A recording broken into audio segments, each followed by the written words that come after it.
wanni seenaa kun yoo hin barbaachiftu taate siidaan Minilik birbirsa booroo bira maal hojjetare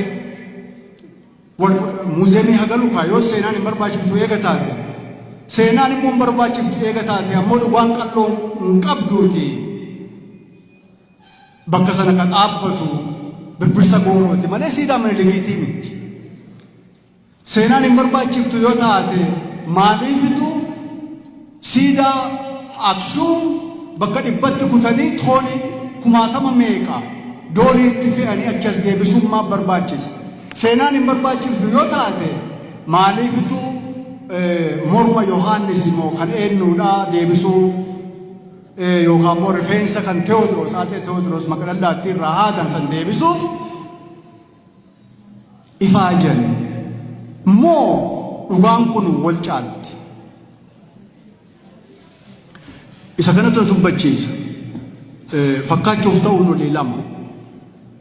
Nami ofiin of lolu gaaddidduu isaatiin lola. Amma yaa gaaddidduu waaqaaf lafa gidduu fakkaachuun an didduu jedhaan ani keessatti. Amma yaa gaaddidduu waaqaaf lafa gidduu fakkaachuun an didduu jennaan gaaddidduun deebistee maal jedhu. Yoo ati gurraachoftu ani gurraattuma. Yoo tadii uffattu ani gurraattuma ka akka gaararraa shan fakkaatu suma jetteen. Jennaan aaree maal jedhu? Aaree namichi dhaabbateetu fakkaachuuf ta'uun lameen olii daaraan daakuu fakkaachuuf ta'uun lameen olii lama. Daaraan daakuu miti gaararraanis nama jedheetu biraa kute jechuudha. Ofuma isaan dhaabbatee gaaddidduun lola jechuudha. Yoo inni aggaamu ishiin hin aggaamu. Yoo inni deemu ishiin hin deemu. Yoo inni dhaabbatu ishiin hin dhaabbatu. Fakkaachuuf ta'uun tokkoo miti. Kanaaf dhugaan dhugaadha. Aduu madiida teettu tana kabooran isiniin jedhe san. Haati biyya nafsee ishee amaaru waggaa takka eegala dhabde. Waan fakkaachuuf ta'u gimbii irraatu najjoo irraatu achi as dhufti obboleettiin tiyya Adaamaa Yuunivarsiitii barsiifti mucaa bira dhufti jechuudha.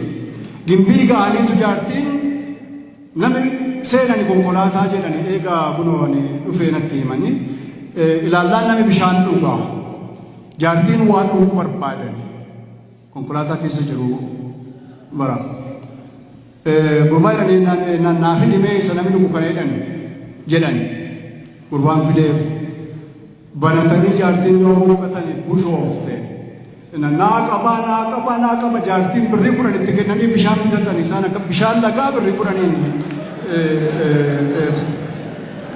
yoo ilaalan isaan wanni kun yarancaataadhuma waanuma gartee waa mi'ooftu itti fakkaatte jechuudha. Fakkaachuun ta'uu miti. Kan isaanii baay'eedha.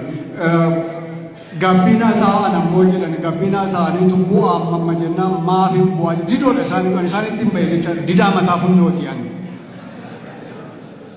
Bu'i jennaan jaartiin hin bu'in namatu irra taa'as namaaf qabame jennaan maalan nama miti yoo jedhanii jedhan ennaan barsiisaatu taa'aa kan barsiisaati gabbinaan kunii jedhanii ennaan ani yoo barsiistuu hin taane ijoolleen kooyyuu barsiiftuudha.